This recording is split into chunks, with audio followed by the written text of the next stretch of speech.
नमस्कारम, welcome to yoga.com। मैं हूं निकिता और आज का हमारा आसन है जठरा परिवर्तनासना। इस आसन का इजी और डिफिकल्ट यानी कि कंप्लीट वेरिएशन, दोनों वेरिएशन हम देखेंगे। इजी वेरिएशन को मर्कटासन भी बोलते हैं।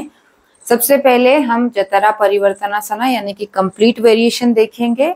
उससे पहले आप इसके लाभ जान लीजिए। इस आसन के 4 लाभ है: स्पाइन, स्टमक, वेस्ट एंड बेली। यानी कि ये आपके स्पाइन को फ्लेक्सिबल बनाने में काम आएगा, आपके स्टमक को हेल्दी बनाएगा और आपकी वेस्ट पेन की जो साइड फैट है, वेस्ट पेन को कम करेगा और आपकी बेली की जो साइड फैट है उसको कम करने में भी हेल्प करेगा। तो चलिए इसे करने की राइट मेथड देखते हैं। उसके लिए आपको अपनी योगा मैट पर सीधा लेटना है।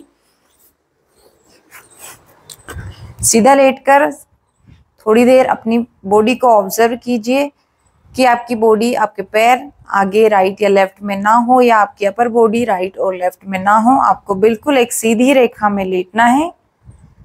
सीधा लेटने के बाद आपको 2 बार डीप ब्रीदिंग करनी है। उसके बाद आप इनहेल करेंगे और एक्सहेल करते हुए अपने दोनों पैरों को स्टिफ यानी कि स्ट्रेट रखते हुए साथ में 90 डिग्री पर हम उठाएंगे। Inhale and exhale and lift. इस तरीके से 90 डिग्री पर आपको अपने दोनों पैरों को उठाना है और फिर इनहेल करते हुए अपने दोनों हाथों को साइड में फैला देना है और एक्सहेल करते हुए अपने दोनों पैरों को एक साथ धीमे धीमे आपको साइड में रखना है।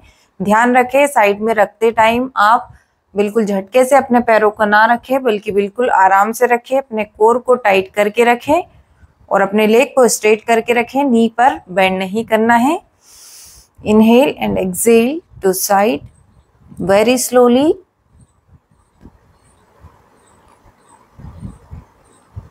इस तरीके से धीरे से रखेंगे। उसके बाद अपने गर्दन को अपोजिट डायरेक्शन में घुमा लेंगे।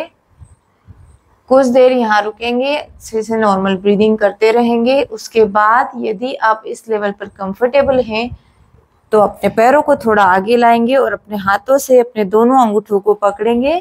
गर्दन अगेन अपोजिट साइड। इस आसन को नॉर्मल ब्रीदिंग के साथ इसी लेवल पर होल्ड करेंगे और यदि आप इस लेवल पर भी कंफर्टेबल हैं तो आपको अपने पैरों को इस तरीके से नीचे से पकड़ना है, अपने सोल को पकड़ना है और अपने अपोजिट शोल्डर को ग्राउंड पर रखने की कोशिश करेंगे। उसके लिए आपकी चिन आपके शोल्डर के पास रहे।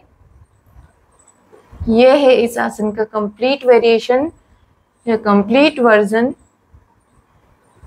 इसके बाद आपको धीरे से आसन को रिलीज करना है। सबसे पहले अपने हाथों की ग्रिप छोड़िए, पैरों को लूज करिए, एक बार डीप ब्रीथ करिए और धीरे धीरे इनहेल करते हुए एक साथ अपने दोनों पैरों को अगेन 90 डिग्री पर लेकर आएंगे और धीरे से एक्सहेल करते हुए नीचे की ओर रख देंगे।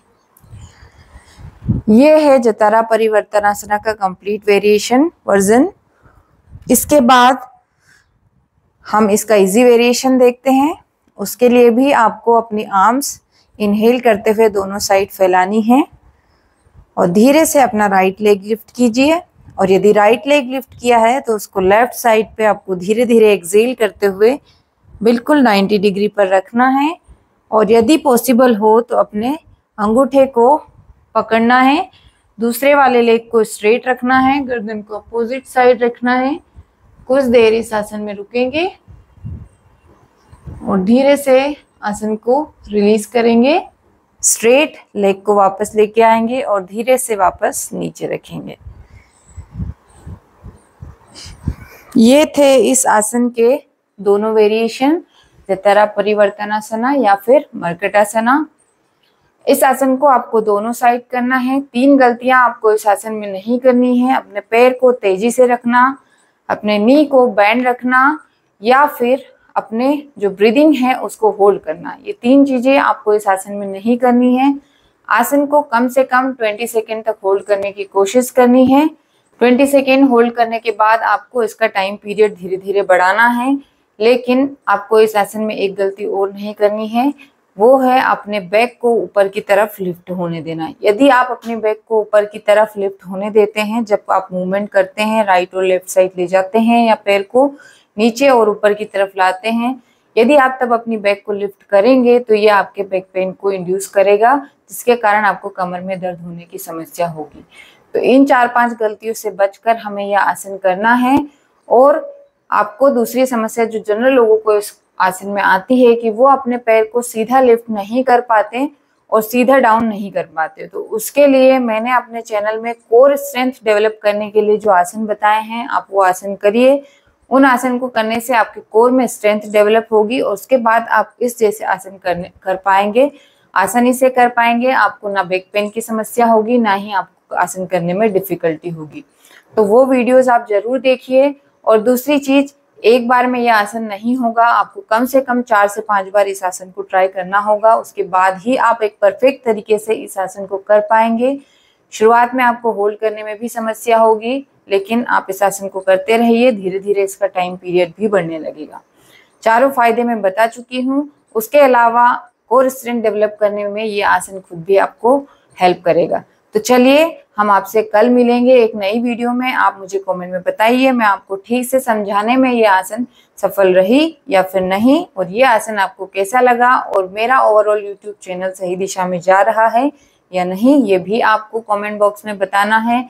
इंस्टाग्राम आईडी मेरी विजिट करनी है, जिसकी लिंक मैंने आपको डिस्क्रिप्शन में दे रखी है। और लास्ट, कल का जो वीडियो है वो किस आसन पर हम बनाएं, ये टॉपिक भी आपको मुझे कमेंट में सजेस्ट करना है।